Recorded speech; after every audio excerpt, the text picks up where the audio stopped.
Very good morning dear students. कैसे हो बच्चों? सारे सारे बहुत अच्छे हैं, बहुत अच्छे से पढ़ाई कर रहे हैं। क्लास 11th अब धीरे धीरे फ्लो में आने लग गई है।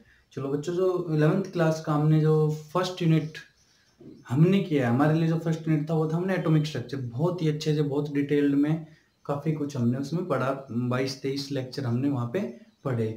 तो उम्मीद करता हूँ आपने वो सब लेक्चर अच्छे से देखे होंगे। अगर आप नए हैं तो आप उस यूनिट को अभी छोड़ दीजिएगा, यहीं से शुरू कीजिएगा। हमने जो फोर्थ यूनिट है हमारी इसकी पीरियोडिसिटी की, जो पीरियोडिक क्लासिफिकेशन ऑफ एलिमेंट्स है, वो हम पढ़ेंगे अभी।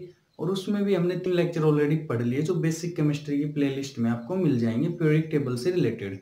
तो बच्चों, मेरा नाम है मनीष कुमार। स्वागत आप सभी का हमारे चैनल इंसेप्शन एकाडमी में। आज पढ़ेंगे हम क्लास 11th का लेक्चर 1, नेक्स्ट यूनिट का, जो हम पीरियोडिक क्लासिफिकेशन है, इसको हम लेक्चर 1 नाम देंगे। इससे पहले आपने 3 लेक्चर के नोट्स बेसिक केमिस्ट्री से बनाए हैं, उसी में कंटिन्यू करना है। लेकिन प्योर जो इस यूनिट का पहला लेक्चर वो यहाँ से शुरू होगा। थोड़ा सा आज का लेक्चर लेंदी होगा, तो आप अपनी pen, rough notebook, pen, pencil जो भी लेके बैठना बैठ जाइए शांति से। 25-30 मिनट देखिएगा।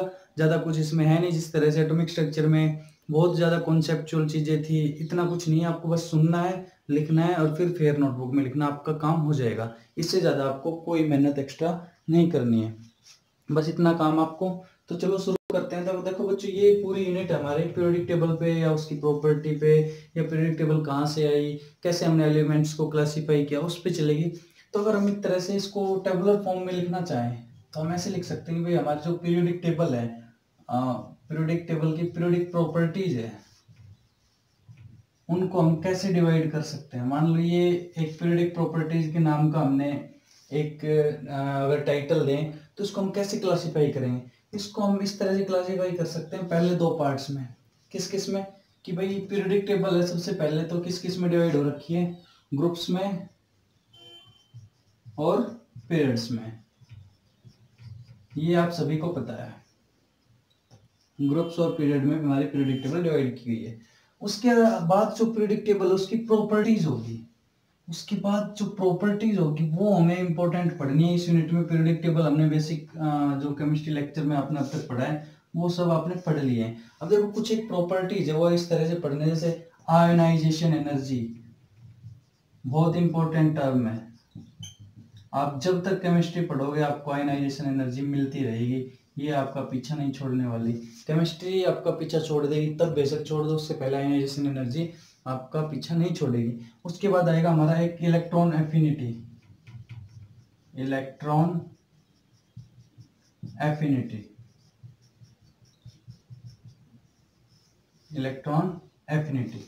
इलेक्ट्रॉन एफिनिटी पढ़ेंगे क्या होती है। उसके बाद पढ़ेंगे इलेक्ट्रोनेगेटिविटी। आपने 10th क्लास में पढ़ा होगा electronegativity, tendency to attract the share pair of electrons, यही होता है ना। उसके बाद पढ़ेंगे रेडियाई, एक टर्म होती है रेडियाई, रेडियस क्या होती है?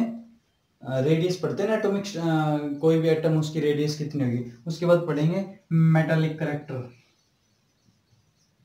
जो हमारे 11th क्लास के सिलेबस में है, मेटालिक करैक्टर।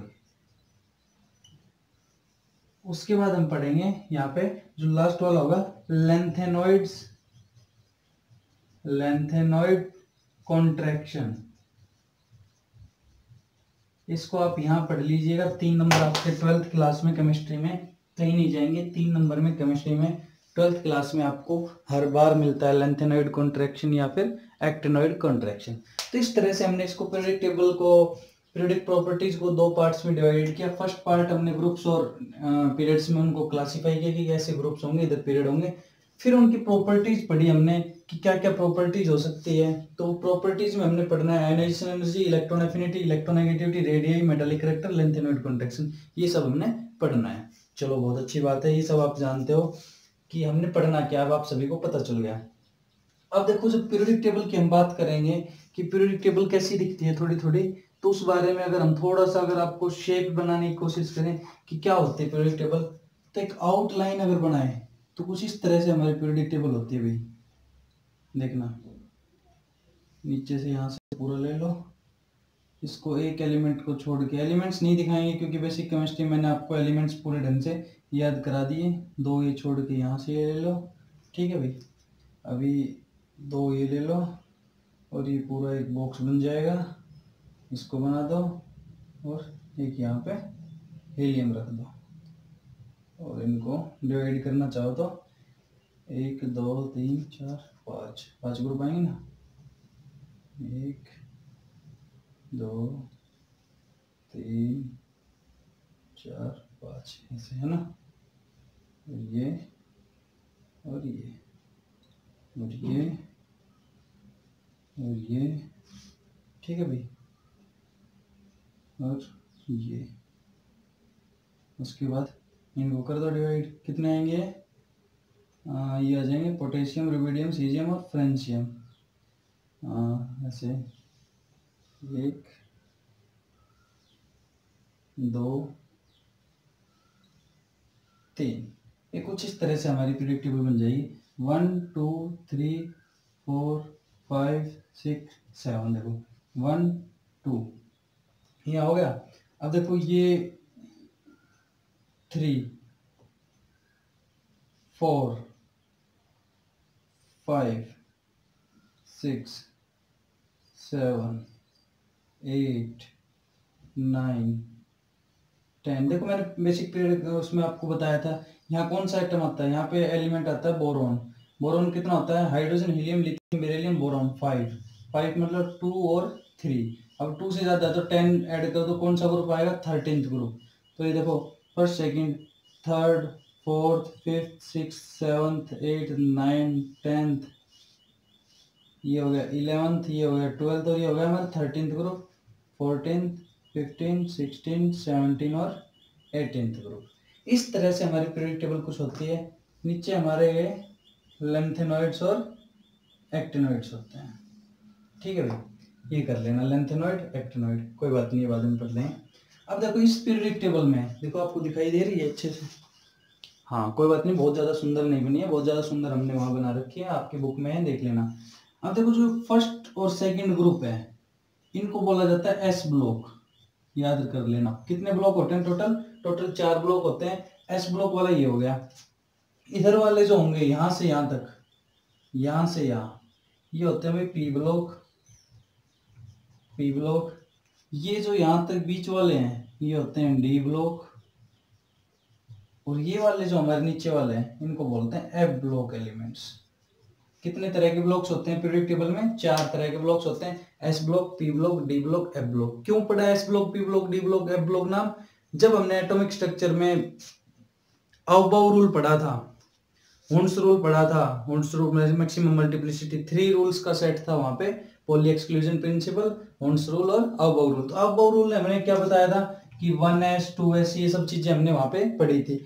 तो वहां से पता चला कि हमने जिस सब सेल में इलेक्ट्रॉन लास्ट में जाएगा किसी भी एलिमेंट के, वो उसी ब्लॉक से रिलेटेड करेगी। तो एस ब्लॉक का मतलब है यहाँ जितने भी एलिमेंट्स हैं उनका जो लास्ट इलेक्ट्रॉन है वो एस सब सेल के अंदर एंटर कर रहा है, इसलिए ये सारे एस ब्लॉक में आएंगे।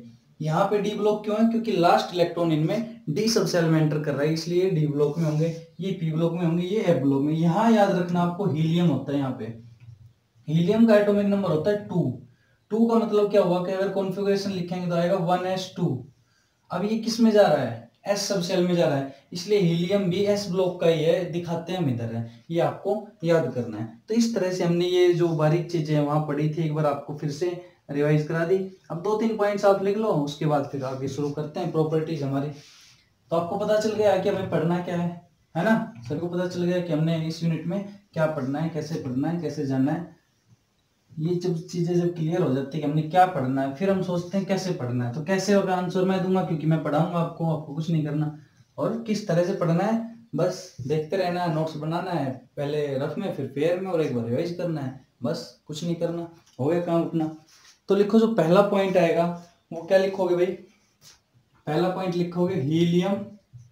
ये अगर आप कोई IIT JEE नीट की तैयारी कर रहे हो, ये छोटे छोटे पॉइंट्स वहां पे MCQ में आते हैं कि which element belong to s block, आ जाएगा हीलियम, कार्बन, बोरॉन, नाइट्रोजन, तो ये सारे पी ब्लॉक के, कार्बन, नाइट्रोजन, बोरॉन। लेकिन हीलियम किसका, एस ब्लॉक का। तो लिखो, क्या लिखोगे, helium belongs to s block elements because last entered electron goes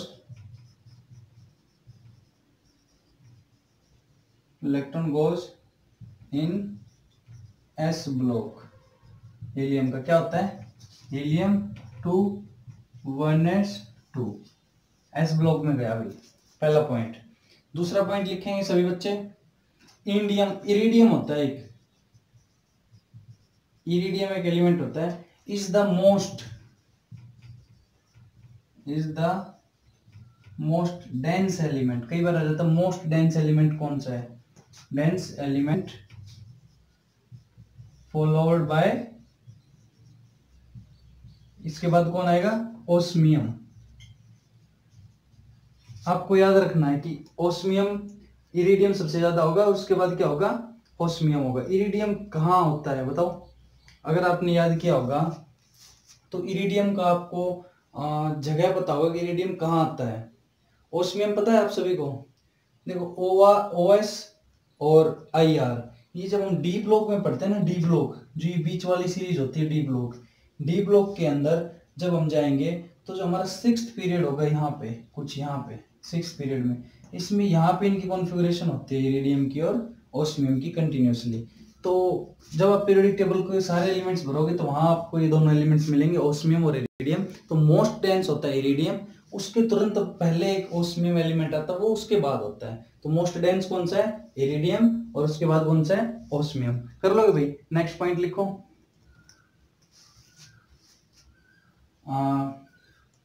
ये चीजें मैंने वैसे बेसिक में लिखवा रखी है, आपने अगर नोट्स बनाए होंगे, लेकिन अगर आप नए हो, आपने नहीं देखा, तो फिर से एक बार लिखवा देता हूँ कि लिखोगे, नोट करके लिख लेना इन चीज़ों को। ये थोड़ी सी इंपॉर्टेंट रहने वाली है आपके लिए, बहुत छोटी बातें हैं, 10th क्लास की हैं, लेकिन यहाँ भी आपको काम आएगी। पहला नोट क्या डालोगे कि लास्ट एंटर्ड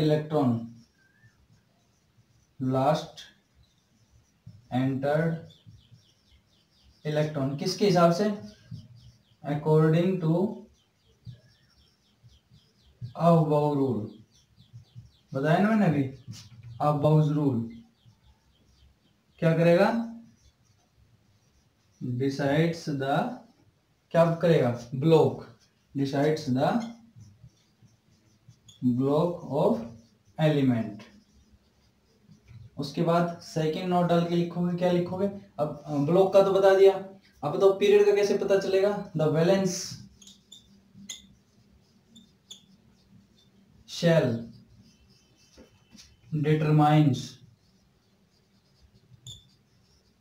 the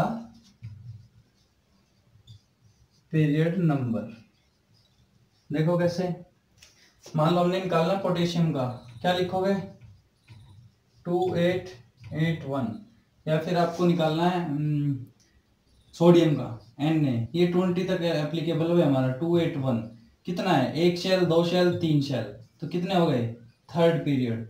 और ग्रुप कौन सा, फर्स्ट ग्रुप, क्योंकि एक वैलेंस इलेक्ट्रॉन है। तो इस तरह से जितने कॉन्फ़िगरेशन में हमारी आएंगे वो पीरियड बताएगा, और लास्ट में जितने वैलेंस इलेक्ट्रॉन होंगे, अगर 1 और 2 है तो फर्स्ट ग्रुप, सेकंड ग्रुप, और 3 4 5 6 7 8 तक है तो उसमें 10 ऐड कर देंगे, तो हमारा ग्रुप नंबर 13 14 15 16 17 18 रिस्पेक्टिवली आ जाएगा। अगर आपको एक बात समझ में नहीं आ रही तो आप बेसिक केमिस्ट्री लेक्चर में चले जाना, वहां पे पीरियोडिक प्रॉपर्टीज को मैंने बहुत अच्छे से डिस्कस किया गया है। चलो, तो अभी कुछ पॉइंट्स और लिखेंगे आज के लेक्चर में। देखो, ये जो यूनिट है, इसको हमने, केमिस्ट्री आप पढ़ रहे हो, आपको बता देता हूँ, 3 तरह की केमिस्ट्री की ब्रांचेज होती है।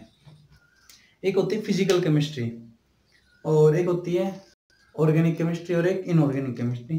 तो जो हमने एटॉमिक स्ट्रक्चर पढ़ा है वो बच्चों फिजिकल केमिस्ट्री का पार्ट है। वहाँ पे फिजिकल केमिस्ट्री में क्या होगा, आपको न्यूमेरिकल्स मिलेंगे, आपको डेरिवेशंस मिलेंगे, कॉन्सेप्चुअल चीजें, एक्सपेरिमेंट, वो सब मिलेगा आपको। वहाँ पे सब कुछ एक्सपेरिमेंटली प्रूफ है।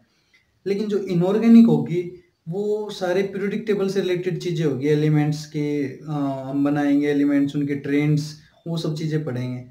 और उसके बाद जो बच गया कार्बन से रिलेटेड हम जो भी चीज़ें पढ़ेंगे, कार्बन, हाइड्रोजन, हाइड्रोकार्बन, वो सारा हमारा आ जाएगा ऑर्गेनिक केमिस्ट्री में। तो अभी जो हमने यूनिट शुरू की है ये एक तरह से इनऑर्गेनिक केमिस्ट्री का पार्ट है।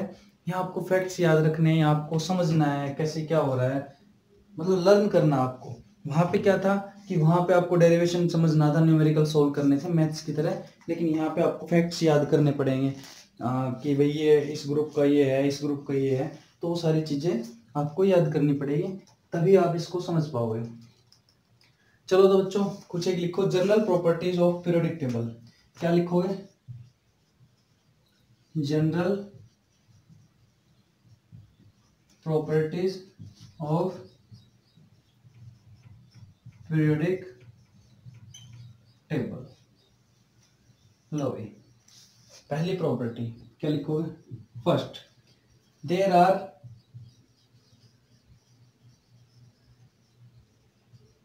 Seventeen non metals. हमारे पास 17 नॉन मेटल्स हैं। किसके साथ? Including hydrogen, including hydrogen. Hydrogen को भी हमने नॉन मेटल मान लिया है in our periodic table.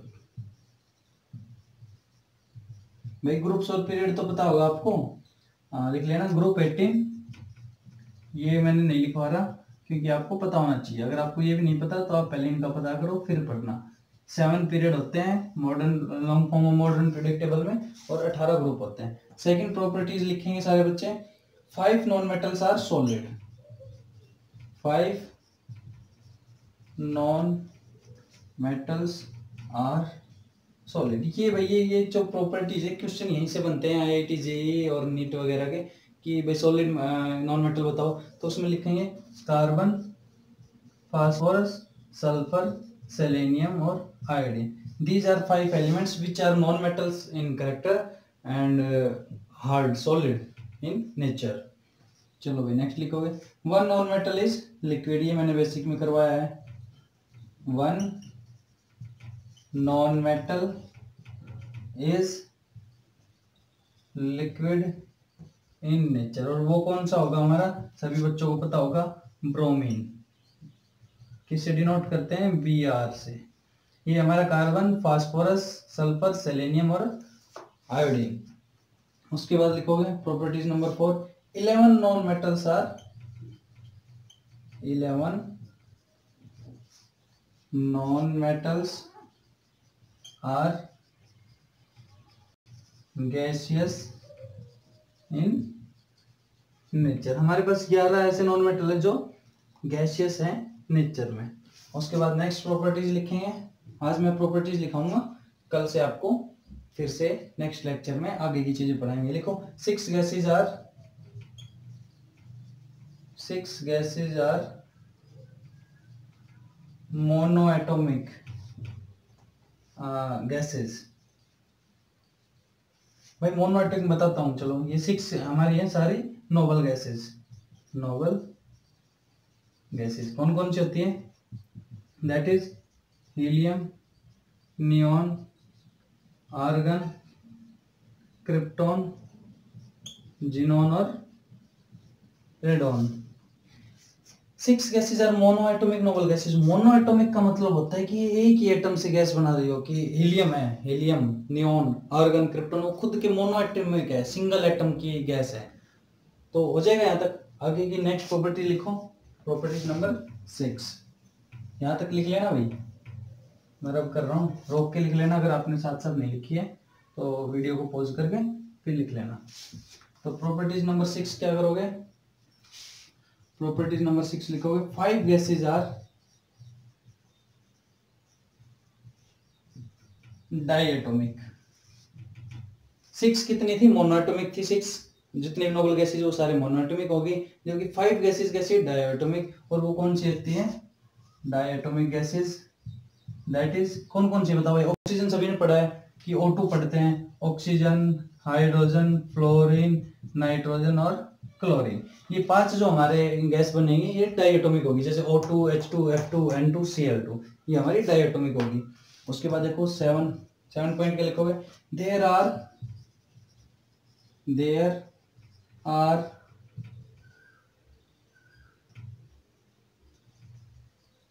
Eight metalloids. कितने मेटलॉइड्स हैं? 8 मेटलॉइड्स। किसमें? इन आवर, ये आपको याद रखना है भाई, इन आवर पीरियोडिक टेबल। कौन भाई? मेटलॉइड क्या होता है? एक होता है मेटल, एक नॉन मेटल। मेटल जो इलेक्ट्रिसिटी को कंडक्ट कर रहा है, नॉन मेटल जो इलेक्ट्रिसिटी को कंडक्ट नहीं कर रहा। जब दोनों के बीच की प्रॉपर्टी कोई शो करे कि भाई मेटल की जरूरत पड़े, उसको मेटल की तरह यूज करना हो तो मेटल बन जाए, नॉन मेटल की तरह यूज करना हो नॉन मेटल। कुछ प्रॉपर्टी मेटल की शो करे, कुछ प्रॉपर्टी नॉन मेटल की शो करे, उसको कहते हैं मेटलॉइड। जैसे हम क्रिकेट खेलते हैं, 7 बच्चे हो जाते हैं, 3-3 की टीम बना लेते हैं, एक को बीच का कर देते हैं, विकेट कीपर बन जाए भाई। मन करे तब बैटिंग कर रहा है, मन करे तब फील्डिंग कर रहा है। इस तरह से मेटलॉइड होते हैं, नॉन मेटल और मेटल के बीच का। क्या लिखा? There are 8 metalloids in our periodic table. और एग्जांपल है इजी लिखना है, याद कर लेने सारे। Boron, silicon, germanium, arsenic, antimony, tellurium, polonium और क्या आएगा हमारे पास लास्ट वाला? एस्टेटिन। ये 8 है हमारे पास। Boron, silicon, germanium, arsenic, antimony, tellurium, polonium, astatine. Next लिखेंगे भाई, ये पॉइंट्स आपको याद करने हैं, आपका होमवर्क है। मैं कल फिर से इसी लेक्चर को डालूंगा। 5 एलिमेंट्स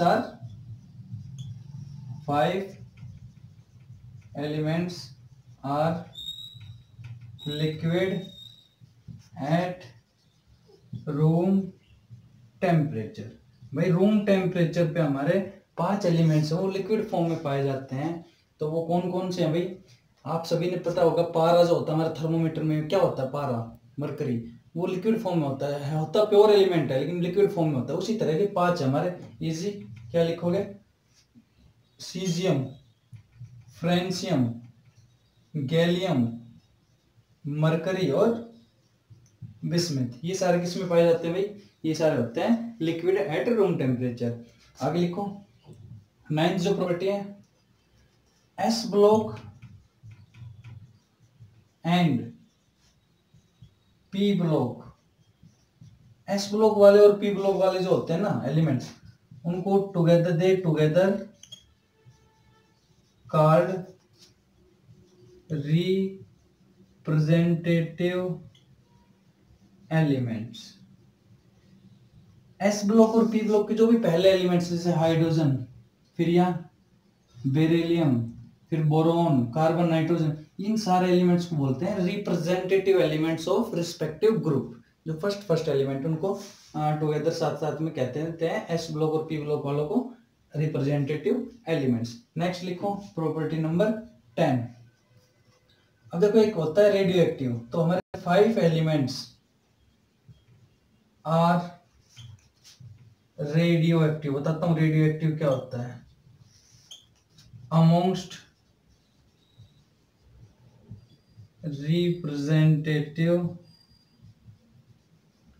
रिप्रेजेंटेटिव एलिमेंट्स।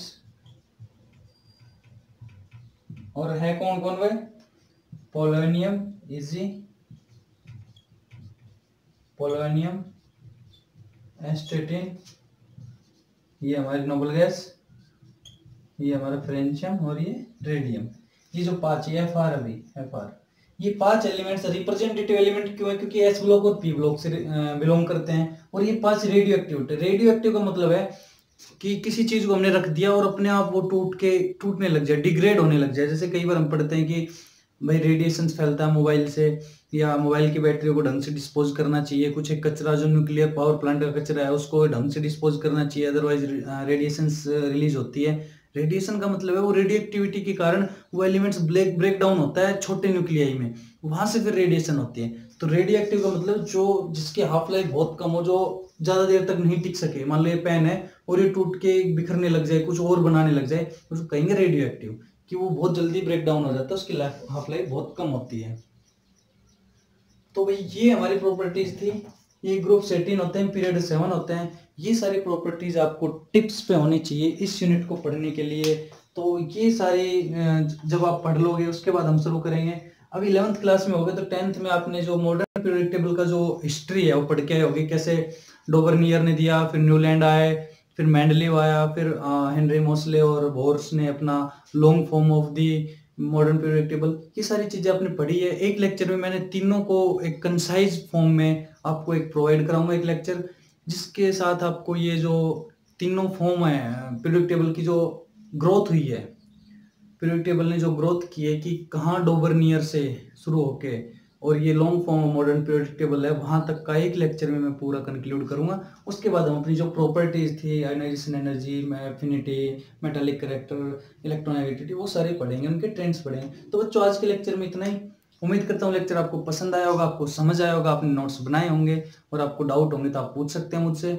और अपने चैनल सब्सक्राइब कर लिया होगा, नहीं किया तो अभी कर लेंगे और सभी यार दोस्तों को बोल देंगे ताकि हमारे ज़्यादा से ज़्यादा सब्सक्राइबर हो, ज़्यादा से ज़्यादा बच्चों को इस चीज़ों का फ़ायदा मिले जो हम पढ़ रहे हैं।